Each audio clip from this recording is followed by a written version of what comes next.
Hello friends, Siragadikka ஆசை இன்றைய எபிசோடில் என்ன நடக்கலாம் அப்படிங்கிறத பற்றி பார்க்கலாம். இன்றைக்கான எபிசோட் இன்ட்ரெஸ்டிங்கான எபிசோட் அப்படின்னே சொல்லலாம். முத்து அருண் சீதா கல்யாணத்துக்கு சம்மதிச்சதுனால மீனா சந்தோஷப்படுறாங்க. அண்ணாமலை எல்லாரும் சந்தோஷப்பட்டு அந்த விஷயமா பேசி நல்லபடியாக அந்த கல்யாணத்துக்கு பேசணும், நீங்களாம் வீட்டுக்கு வரணும்னு சொல்லிட்டு மீனாவும் சரி, அதே நேரத்தில் முத்துவும் சரி, இப்போ அண்ணாமலையும் விஜயாவும் கூப்பிட்றாங்க. விஜயா வழக்கம் போல் கோபமாக பேசுகிறாங்க, அண்ணாமலை வரேன்னு சொல்லிடுறாங்க. இடையில காமெடிலாம் நடக்குது. அடுத்து பார்த்தோம்னா மனோஜோட ஷோரூமில் ரோஹிணி உட்காந்து பிஸ்னஸ் பண்ணிக்கிட்டு இருக்காங்க. அப்போ பார்த்தோம் அப்படின்னா அந்த முருகன் வராரு. அவர்கிட்ட 1 லட்ச ரூபா காசு எடுத்து கொடுக்குறாங்க. வித்யா வந்து என்னோட ஃப்ரெண்ட்ஷிப் இந்த மாதிரி வீணாக்கிட்டாங்க அப்படின்லாம் அந்த விஷயத்தெல்லாம் சொல்கிறாங்க. இப்போ முருகனும் கொஞ்சம் ஃபீல் பண்ணி தான் பேசுகிறாரு. இப்போ ரோஹிணி வந்து அந்த விஷயமா கொஞ்சம் பேசி முடிக்கிறாங்க. அப்புறம் பார்த்தா திடீர்னு அதாவது வந்து வசீகரன் வந்து நிற்கிறாங்க. ரோஹிணி எனக்கு 10 லட்ச ரூபா பணம் வேணும், செட்டில்மெண்ட் பண்ணி ஆகணும், இல்லாட்டி நான் முத்துக்கிட்ட சொல்லிடுவேன்னு சொல்லி மிரட்ட ஆரம்பிக்கிறாங்க. ரோஹிணி முதல்ல கோவமாக பேசினாலும் அதுக்கப்புறம் நான் ஃபோன் பண்ணுறேன் அப்படிங்கிற மாதிரி சொல்லிடுறாங்க. இது ஒரு பக்கத்து காமெடி வில்லத்தனம் போய்கிட்டு இருக்கு. இப்போ ரோஹிணி அடுத்து பணத்துக்கு என்ன பண்ண போகிறாங்கன்னு தெரியல. இப்போ வீட்டில் பார்த்தோம் அப்படின்னா விசேஷம் நடக்குது மீனா வீட்டில். இப்போ அருண் அவங்க அம்மா எல்லாம் வந்திருக்கிறாங்க. இந்த பக்கத்து பார்த்தோம்னா அண்ணாமலை, முத்து, மீனா, அப்புறம் மீனாவோட வீட்டில் இருக்கவங்க எல்லாரும் இருக்காங்க.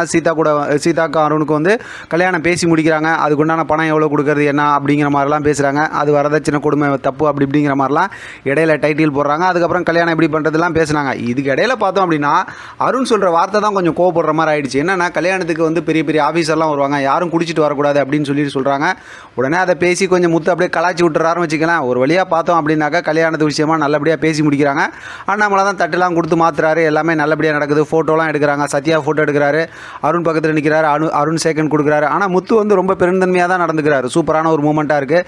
இப்போ கல்யாணம் நல்லபடியாக பேசி முடிச்சதுக்கப்புறம் கல்யாண ஏற்பாடெல்லாம் எப்படி பண்ணுறது, யார் பணம் கொடுக்குறது, என்ன இது பண்ணுறது, பத்தாத பணத்தெல்லாம் எப்படி அதெல்லாம் போட்டு மேக் பண்ணுறது அப்படிங்கிற விஷயமும் பேசுகிறாங்க. எல்லாமே ரொம்ப சந்தோஷமாக பேசி முடித்து இப்போ கல்யாண விஷயமாகவும் நல்லபடியாக பேசி முடிக்கிறாங்க. அதோடு பார்த்தா மீனாவோட அம்மா வந்து அவங்க அப்பாவோட ஃபோட்டோ இருக்குல்ல, அங்கே நின்றுட்டு அப்படியே ரொம்ப கண் கலங்கி எமோஷனல் ஆகுறாங்க. ரொம்பவே சூப்பராக, அதாவது இன்றைக்கான எபிசோட்டை பொறுத்த வரைக்கும் என்னதான் பிரச்சனை இருந்தாலும் குடும்பத்தில் குடும்பத்தில் இருக்கக்கூடிய பிரச்சனையை வந்து சமாதானப்படுத்தி அடுத்த கட்டத்துக்கு கொண்டு போகணுங்கிறத ரொம்ப யதார்த்தமாகவும் இன்ட்ரெஸ்டிங்காகவும் காட்டியிருக்காங்க. ஸ்டோரி ரொம்ப சூப்பராக தான் இருக்குது. அடுத்த கட்டமாக வந்து என்ன நடக்க போகுதுன்னு சொல்லி ஒரு சூப்பரான ஒரு ப்ரொமோ காட்டியிருக்காங்க. இந்த ப்ரொமோவை பார்க்கும்போது கண்டிப்பாக ரோஹிணியை அடுத்து பெரிய வில்லியாக மாற்றிடுவாராட்டிருக்கு நம்ம டேரக்டர். ஏன்னா இப்போ ரோஹிணி வந்து சுருதியோட வீட்டில் பணம் வாங்கிட்டு வந்து இப்போ ஆடாத ஆட்டம் ஆடிக்கிட்டு இருக்காங்க. அடுத்து இந்த முத்து அருண் சீதா கல்யாணத்துக்கு சுருதி வந்து கொஞ்சம் பணம் கொடுக்குறேன், அதான் நகை வாங்கி கொடுக்குறேங்கிற விஷயத்தை சொல்லி பேச ஆரம்பிக்கும் போது இப்போ சுருதி தான் நறுக்குன்னு கேட்டு விட்ருவாங்கல்ல, அதெல்லாம் சொல்லி இப்போ பார்த்தா ரோஹிணியை நல்லா கேட்டு விட்டுறாங்க. அதோடு இன்றைக்கான எபிசோட் முடிச்சிருக்காங்க. பார்க்கலாம் அடுத்து என்ன நடக்குதுன்னு. இதை பற்றின உங்களோட கருத்து கமெண்ட் பாக்ஸில் தெரியப்படுத்துங்க. தொடர்ந்து ஆதரவு கொடுங்க. தேங்க்யூ ஃபார் வாட்சிங்.